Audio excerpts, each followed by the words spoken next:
3 current electricity. आपने कभी सोचा है कि जब आप स्विच ऑन करते हो तो बल्ब कैसे जल जाता है या टीवी कैसे चलने लगता है? इसके पीछे है इलेक्ट्रिक करंट का जादू। तो चलो आज इस जादू को समझते हैं। चलिए शुरू करते हैं। Electric potential and potential difference. जैसे पानी हमेशा हाई लेवल से लो लेवल की तरफ फ्लो करता है, उसी तरह चार्ज भी हाई इलेक्ट्रिक पोटेंशियल से लो इलेक्ट्रिक पोटेंशियल की तरफ फ्लो करता है।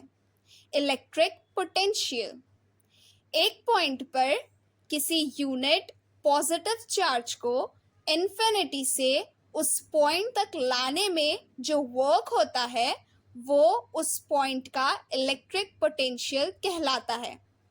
पोटेंशियल डिफरेंस, इसको आप ऐसे समझो, ये एक प्रेशर है जो इलेक्ट्रॉन्स को पुश करता है। 2 पॉइंट्स के बीच में पोटेंशियल डिफरेंस वो वर्क है जो एक यूनिट पॉजिटिव चार्ज को एक पॉइंट से दूसरे पॉइंट तक ले जाने में किया जाता है।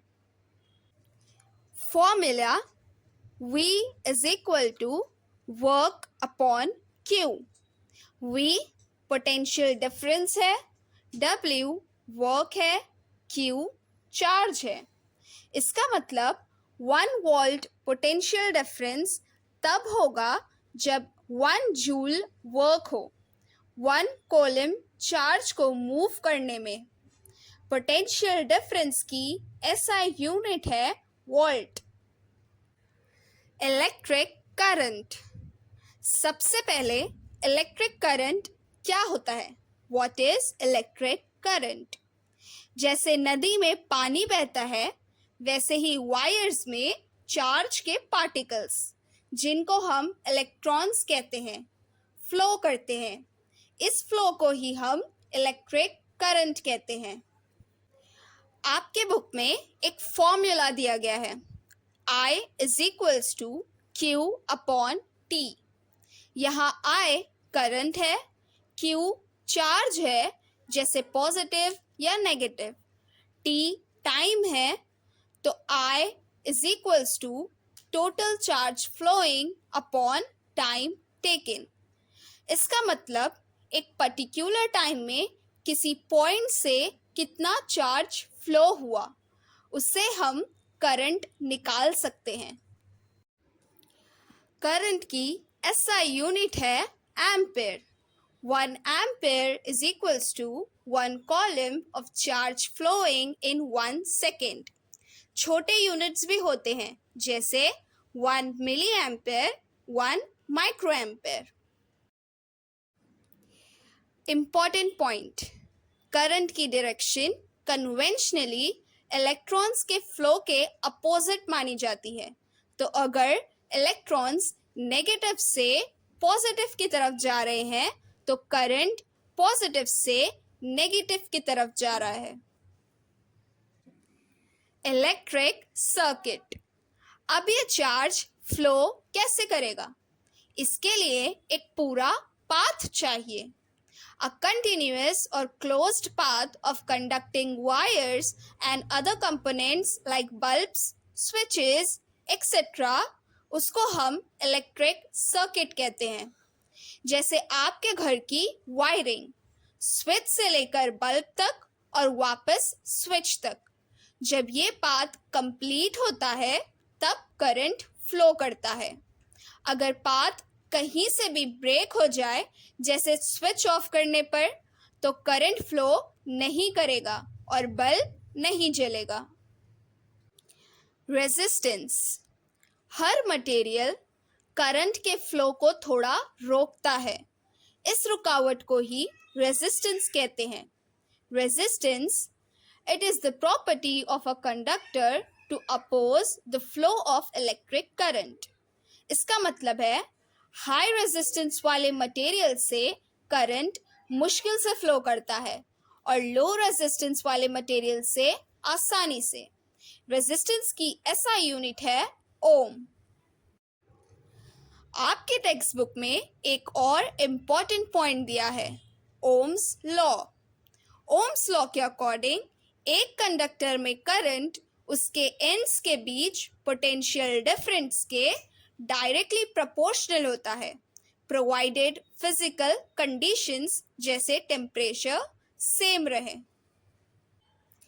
कंडक्टर वो सब्सटेंसेस जो करंट को आसानी से फ्लो होने देते हैं, इनका रेजिस्टेंस बहुत लो होता है। Examples silver, copper, aluminium.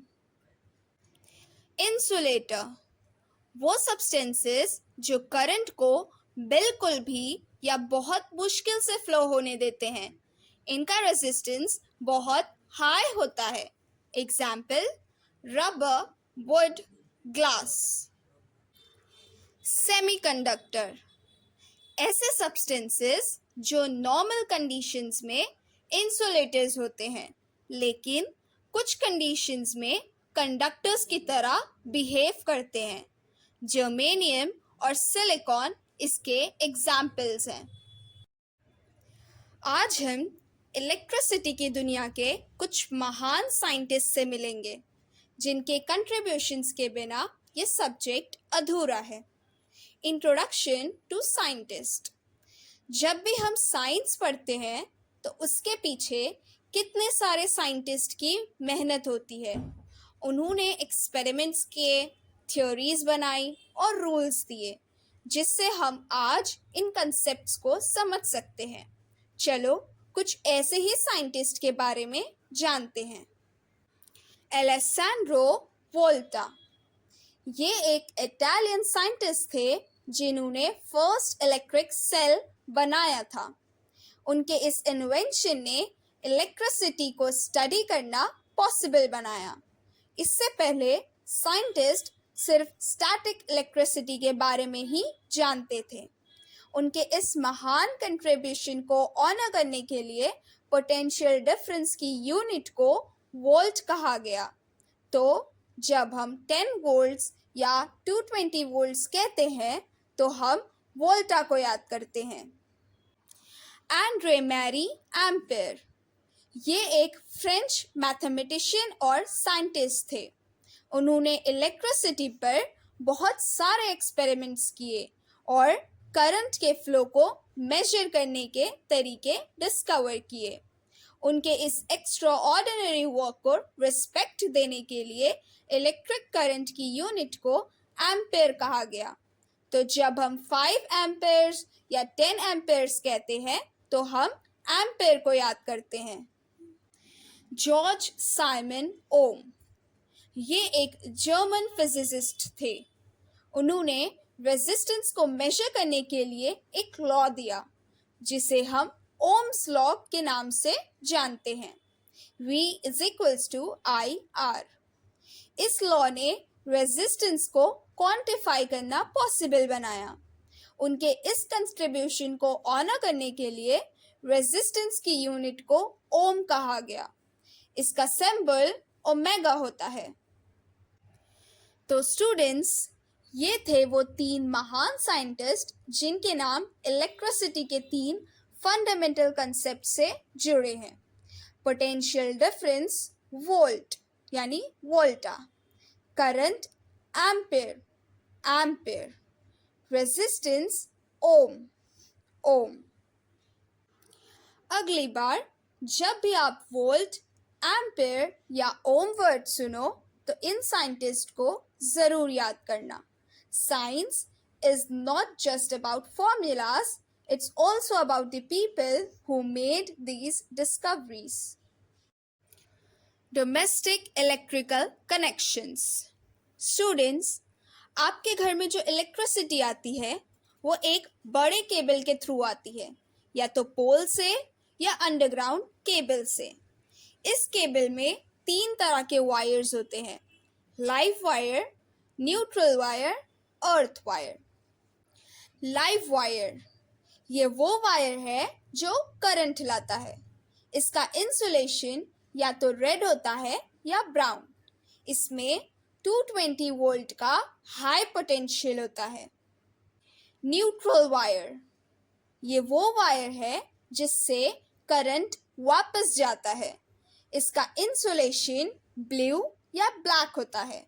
इसका पोटेंशियल 0 होता है। अर्थ वायर, ये एक सेफ्टी वायर है। इसका इंसुलेशन येलो या ग्रीन होता है। ये वायर जमीन के अंदर एक मेटल प्लेट से कनेक्ट होता है। इसका काम है कि अगर किसी अप्लायंस में करंट लीक हो तो वो करंट जमीन में चला जाए, जिससे हमें इलेक्ट्रिक शॉक ना लगे। एक इम्पॉर्टेंट बात, घर में जितने भी अप्लायंसेस होते हैं वो सब पैरेलल कनेक्शंस में कनेक्टेड होते हैं। इसका मतलब है कि हर अप्लायंस के अक्रॉस पोटेंशियल डिफरेंस सेम रहता है, यानी 220 वोल्ट्स।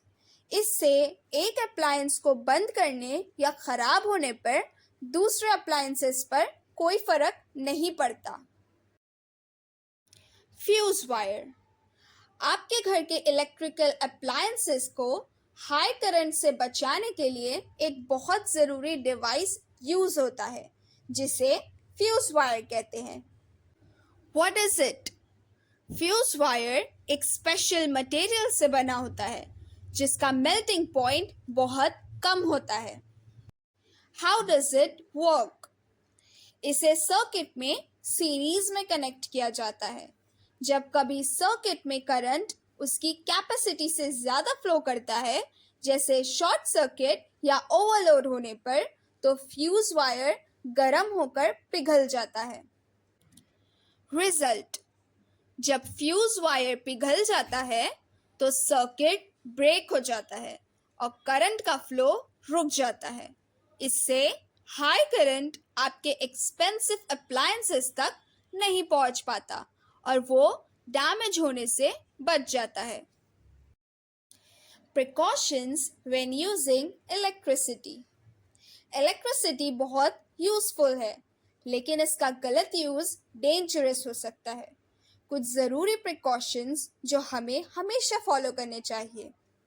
स्विच और सॉकेट्स, स्विचेस और सॉकेट्स को बच्चों की पहुंच से दूर लगाना चाहिए। सॉकेट्स में पिन्स या नेल्स डालने से बच्चों को रोकना चाहिए।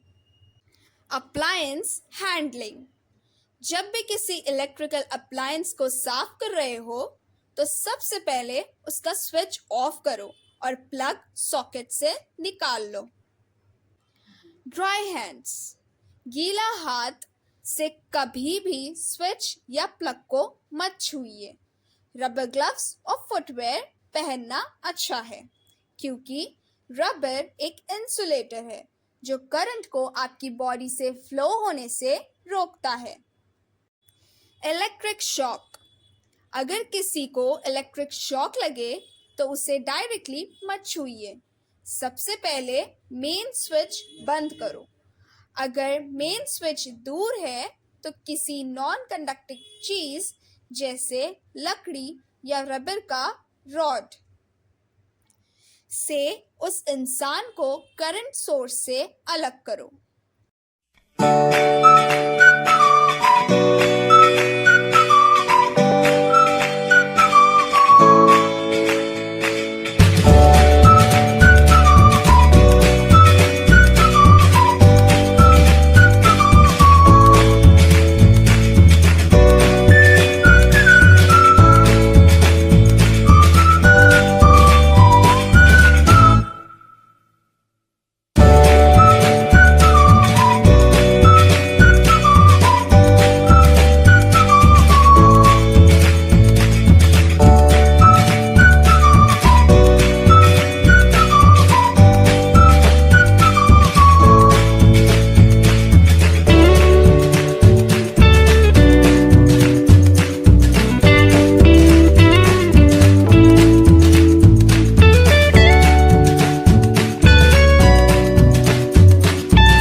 हमारा वीडियो पसंद आता है तो लाइक, सब्सक्राइब, शेयर और कमेंट करना ना भूलें।